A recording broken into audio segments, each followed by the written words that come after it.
sit back, relax, and let's have a chapter chat. I'm your host, Jessica Foster, and we have a special edition of Chapter Chat today. This is going to be Top 5 in 25, our top 5 books for the year, and I have a special guest.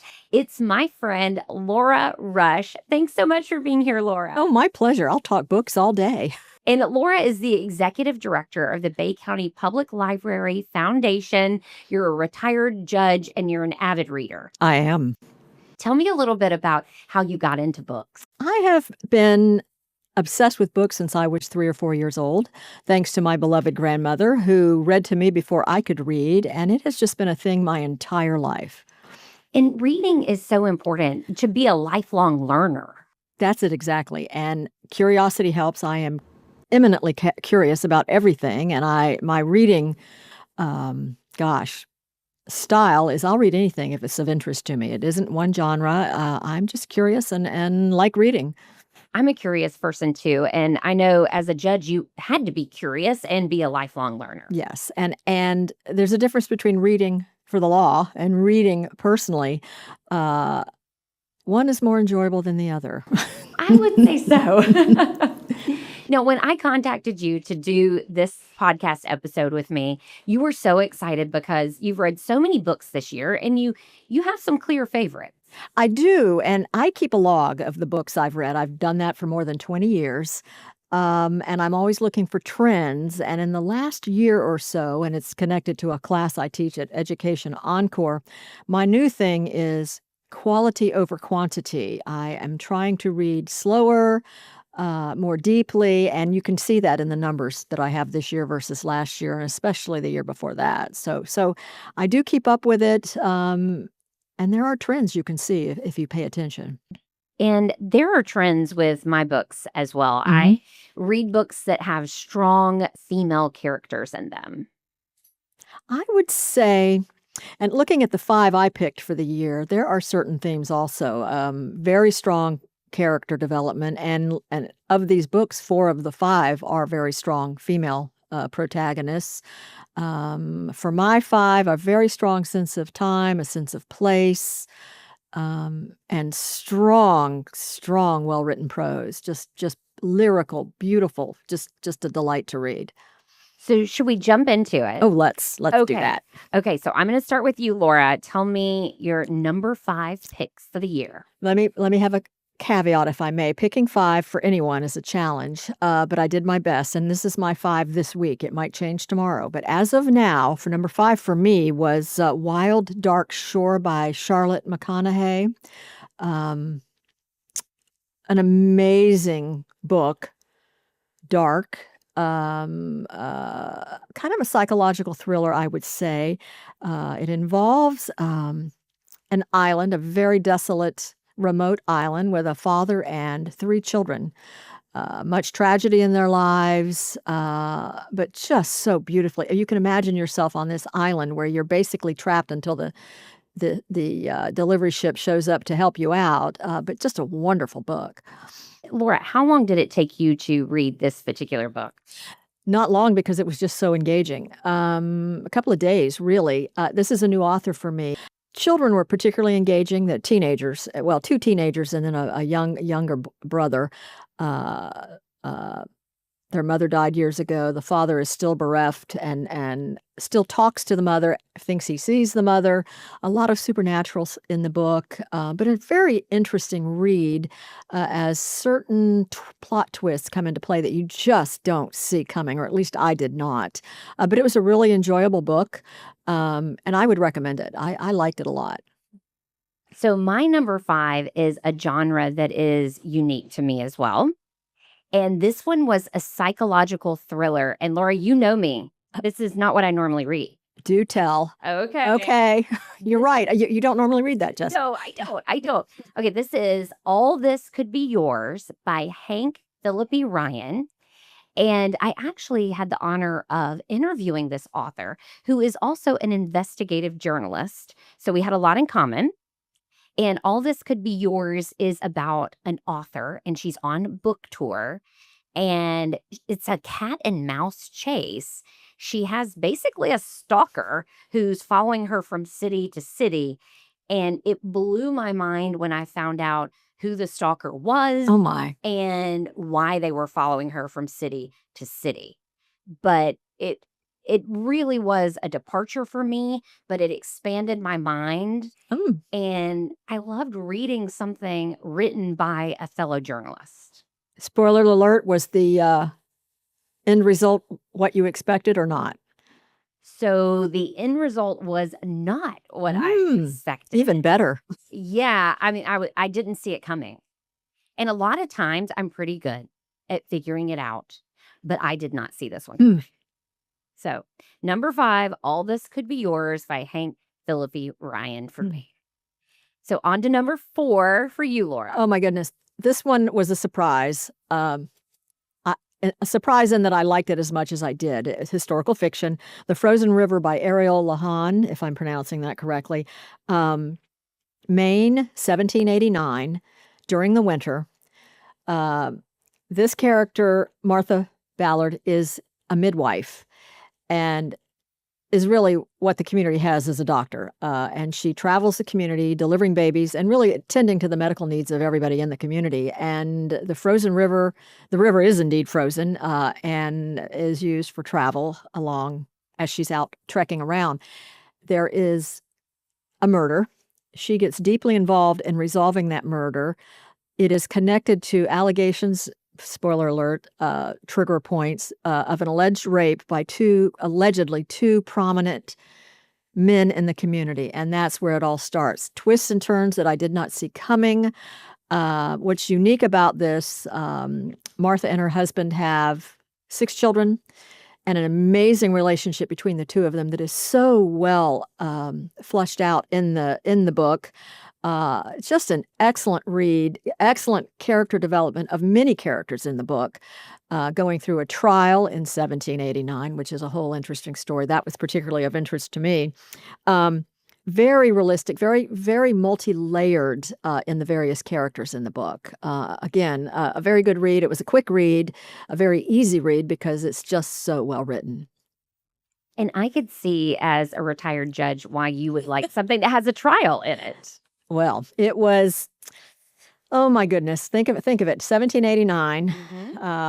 The opinion of women, I was going to say, is irrelevant. It is non-existent, that no one really cares. But this particular character, Martha, has a very special prominence in the community because of what she does in everyone's lives, and because of her access to people in the most personal aspects of their lives, has information that builds to the conclusion of the trial. And was there or wasn't there a rape by these two men? And it's, again, the twists are quite entertaining in that you just didn't really see them coming, or at least I did not. But a book well worth reading. So my number 4 pick is actually a holiday read, but it's also historical fiction, which I have really gotten into that historical fiction genre. I think that we touch on a lot of things that the history books don't touch on with historical fiction. Agree. And that's important. And I also feel like there are a lot of women's stories that are not told in the history books that we get in historical fiction. And so my number 4 pick is Last Christmas in Paris. And this is written by Hazel Gaynor and Heather Webb. So they are co-authors. And they do a fabulous job. And even though there are 2 different authors writing this book, it sounds like one voice. It takes place in World War I, which we see a lot of historical fiction in World War II. I expected you to say World War II. Right. But no, this is World War I. And it's all written through correspondence. Epistolary. Yes. Aha. I had never read a book that was like that. Oh. And so that was fascinating. Also, you also have a side angle in there about journalism during World War I. And even though it is a holiday book, I wouldn't say that it's one that's like a Hallmark Christmas movie holiday book at all. Okay. Which I kind of normally read something like that during the holidays. So again, a little bit of a departure, but since I'm getting into that historical fiction genre, this works. Hmm. So we are at number 3. Number 3 is by one of my very favorite authors who has written so many books. Most of them I've read. And this just happens to be her latest. Patty Callahan Henry's The Story She Left Behind. Set in London and then the Lake District, which favorite places in the world to me. Mid-1920s. A young girl, I should say, is abandoned by her mother, basically. She just disappears. She just walks out in the middle of the night one night and just disappears and leaves this, I believe she's 8-year-old child. And for decades, this little girl, teenager, young woman, goes on to become a mother, is haunted by this, cannot understand it. Neither could I. For the longest time in this book, I'm thinking, how could someone do this? Right. You need to read the book. The mother was a well-known author who had written a book in an unusual language, a language that needed to be deciphered, and she just disappeared. And forever, people are wondering what happened to her, what happened to her books, what happened to her writings, yada, yada, yada. Decades later, the young woman and her daughter receive a letter, I believe, from someone in England who thinks they have found a manuscript that belonged to the mother. Oh, wow. Which leaves a clue, or it leads on a search trying to find what happened to the mother. The main character, Clara, travels to London with her daughter, and it just happens to coincide with a very well-known, actual, real-life event in London history called the Great Smoke, the big smog that occurred in London in that time frame and just suffocated the city. They escaped the city with the son of the man who thinks he's found this manuscript belonging to the mother. They go to his estate, and there it all unravels, and it is just an amazing. It's pure Patty Callahan Henry. She has a strong penchant for England, and when she researches a book that's connected to England or anywhere else for that matter, she digs deep and dives in, and this book shows it. It's complex. It's about forgiveness. It's about abandonment. It's a family legacy, and it just goes on and on and on. And it is so well written. Of course, I've said that about all these books, but again, that's why you read, is for good reading, good writing. Many twists and turns. If you've read any Patty Callahan Henry, you know how well she surprises you and where the book takes a turn. And again, this is one set in England. This is one of several that she has had set in England over the years, and it is just a delight to read. And after the conclusion is revealed, I have a much better understanding of what happened, why it happened, and it's understandable now. But boy, the tenacity of Clara, the main character, who just could not give up on what happened to her mother all those decades ago. And a good read. Shows the human spirit, right? Exactly. We are resilient, all the things.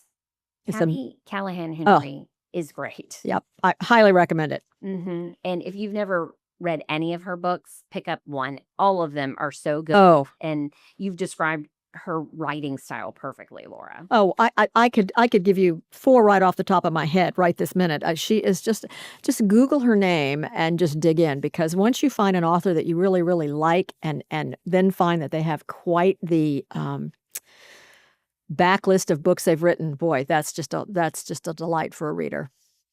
So the book that I'm choosing for my number 3 pick, I felt like this one was a delight. This is one that you read also, and it is Confessions of a Grammar Queen, and it's by Eliza Knight. Love Eliza Knight. I do too. But Confessions of a Grammar Queen, it is set during it's the 60s, right? Yep. Wasn't it the Yep. 60s? Yes, the 60s. White go-go boots and mini skirts. A copy editor. And so it's a female copy editor who's very talented, but she's basically in a man's world. And it follows her journey. There's also a little bit of a love story in there. But again, that strong female character. And something else that I found really interesting in this book is that there's a dog that's one of the main characters. Can't go wrong with that. No. And when I talked to Eliza Knight about this book, she told me that the dog in the book was based on a dog that she saw when she and her daughter were out and they were at this like little pub, like a bar pub type thing. Mm-hmm. And there was a little dog that walked in and everybody was like, "Oh, hey, how you doing?" And they treated him like a person. Don't you treat your dog as a person? I do. Yeah, right. Most people do. They aren't a family member, right? Yes. And he just kind of had free reign over the little bar that they were at. And so she based the character in the book on that dog that she saw in real life. And she also writes other books under a different, so this is her pen name. Mm-hmm.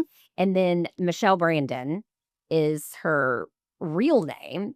And she wrote another book this year, and it was called Rush Week. It was quite the departure from Confessions of a Grammar. Definitely a departure. Yeah. But readable. It was quite readable. Yeah, you could read it very quickly. I would say on a spice level, 1 out of 5. Would you probably give that one a 5? It was pretty spicy, especially if you've read anything else that Eliza Knight has written. And if you've met her as Eliza Knight, it is a departure. But it was well read, well written, and I enjoyed the book. It was spicy works. 5, maybe 4, 5. Yeah. Yeah. I think so too. But Confessions of a Grammar Queen by Eliza Knight, that one was so readable. It was great historical fiction. I feel like it had a little bit of a light, humorous side to it as well. So it was really one of my favorites of the year.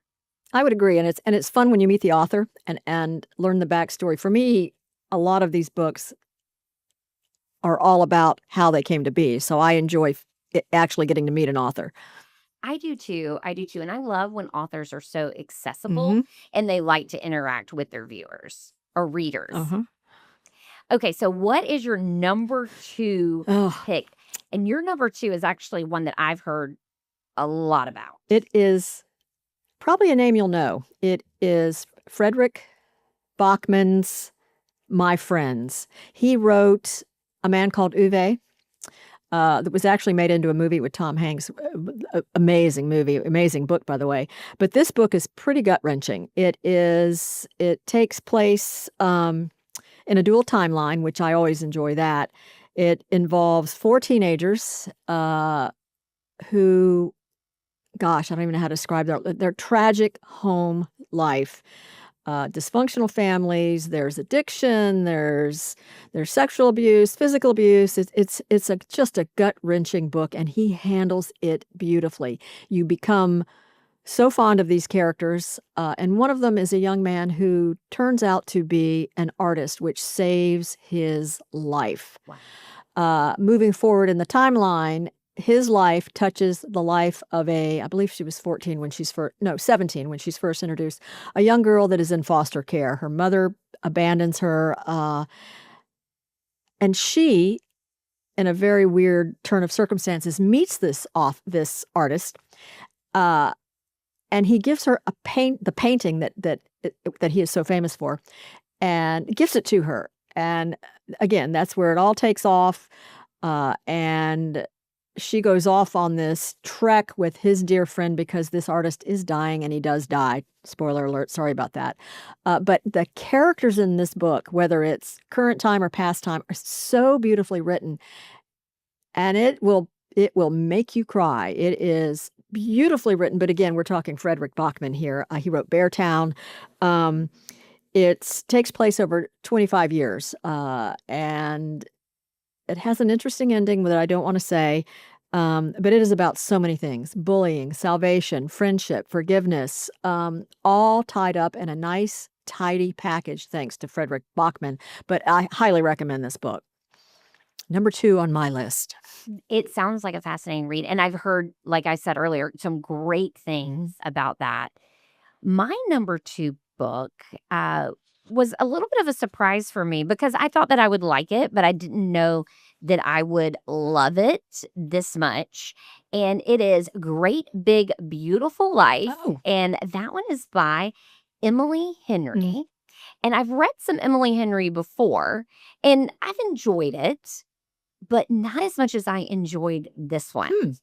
And I think it's because it has a journalism theme to Mhm. it, a little bit of mystery in there, and a little bit of love. So, I like all of those things. But Emily Henry, she has a unique writing style. I think that it is very, I don't know, could you say readable? Very Definitely. digestible? Yeah. Is Yeah. that a good term to use for that? Reader friendly. Mhm. Reader friendly, yes. You've read some Emily Henry. I have. I've not read this one yet, but yeah. Mhm. And a lot of her books are more beach Mhm. reads, but I think Great Big Beautiful Life didn't really fall into that beach read Hmm. category for me. I think it had a little bit more depth, I would say, to it. So, Well, I may have to put that bump that up my list a little. yeah, and it was a little bit longer, I think, than some of the other ones, but I loved it. I read it very quickly, and so it number 2 on my list. Well, Yeah, so pick it up. Great Big Beautiful Life, especially if you love a little journalism and celebrity in there too. So we're at number 1. I can't believe we're already making our way oh my through all goodness. 5 of them. Mhm. But your number 1 pick for the year, what is it? My number 1 is a great surprise to me. I had heard all the publicity about it, and I thought, I need a book because I need an audible book, an audio book because I walk and I like to listen to. So this Mhm. book, The Correspondent by Virginia Evans, I cannot tell you how many people I have recommended this book to on audio. On audio, it is absolutely magical, and I believe it's because of how it was produced. It is an epistolary. Um, and this author is it's a debut novel for this author. That's not the first book she's ever written, but she's written, I think, 8 or 9 books, but this is the one that has finally gotten some traction, and it is phenomenal. And she's quite young. She's 39 years old.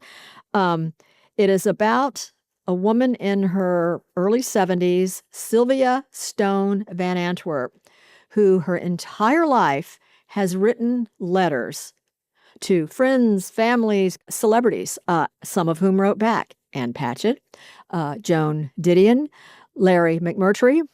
You'll know them. McMurtry, Lonesome Dove, Joan Didion, Blue, lots of different books. And this book, it's just it is a marvel to me, having listened to it, because, as I said, the way it's produced.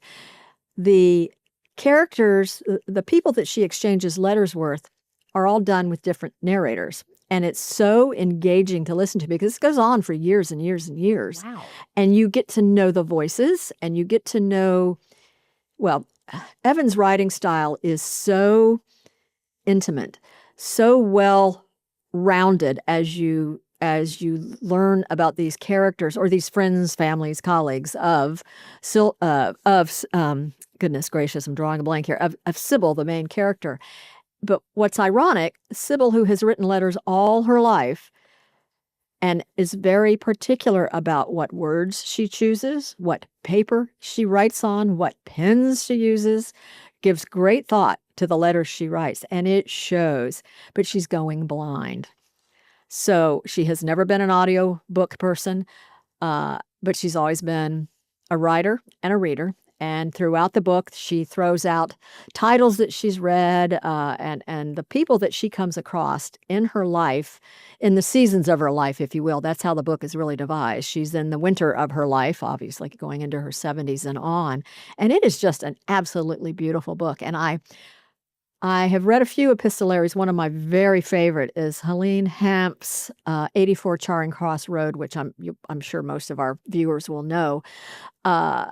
Again, just strong character development and a wonderful sense of timing and place. Evan's ability to describe through the eyes, I shouldn't use the word eyes, through the pen of Sybil is just an absolute delight to listen to. I highly recommend listening to it. I'm sure it's beautifully I'm sure it's a beautiful read, but it is magical to listen to. And I think that it's important for us to point out to people that even if you're listening to a book, that counts. That's reading. Oh, absolutely. It took me a while. I think I can thank our dear friend Sarah Burris for this, but she encouraged me to, a couple years ago now, to pick up an audio. Oh, she was so right, because A, you can listen to it when you're driving. You're going to consume a lot more books, and it's a different experience.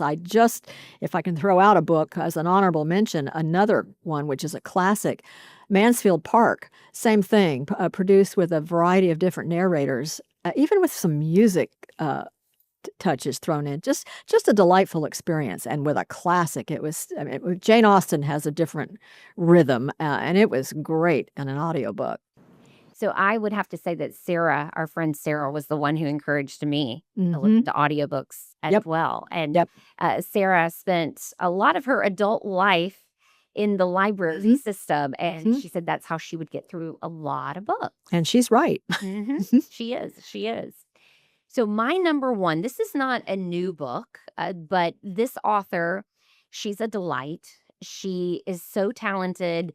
And again, she's one of those authors that's very accessible. I've interviewed her before. She loves interacting with her readers. And that's Kristen Harmeld.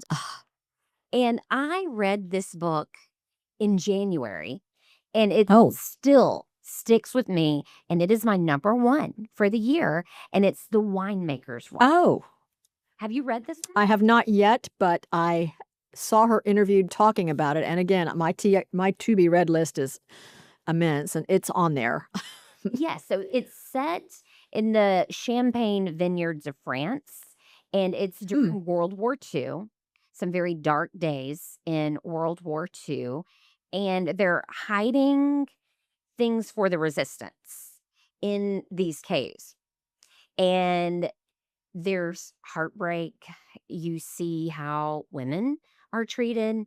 You also see people searching for a better life and doing the wrong thing, doing the right thing, or doing the wrong thing for the right reason. There's all of that mixed in. So there's a lot of emotions. And I love it. And again, historical fiction.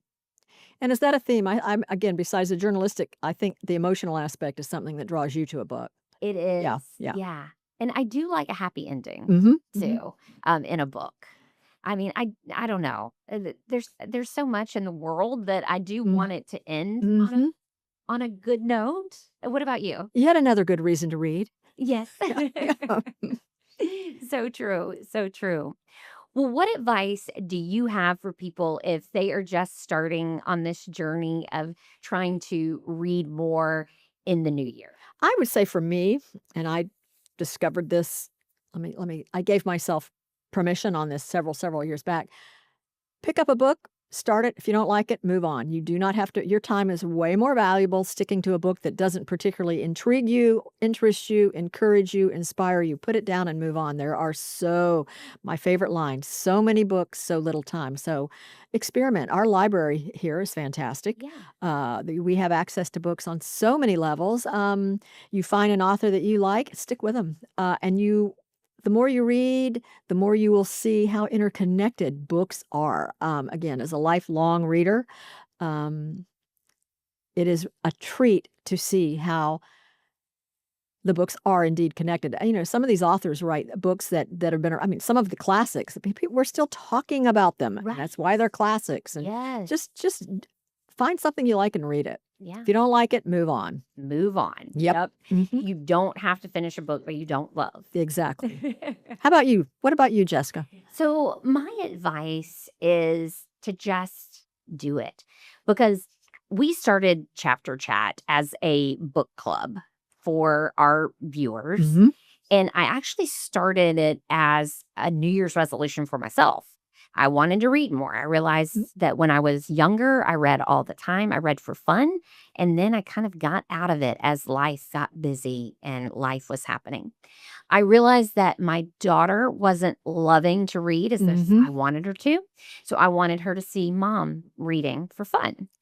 So Perfect. had this New Year's resolution, and it turned into a passion. And this turned into a passion project.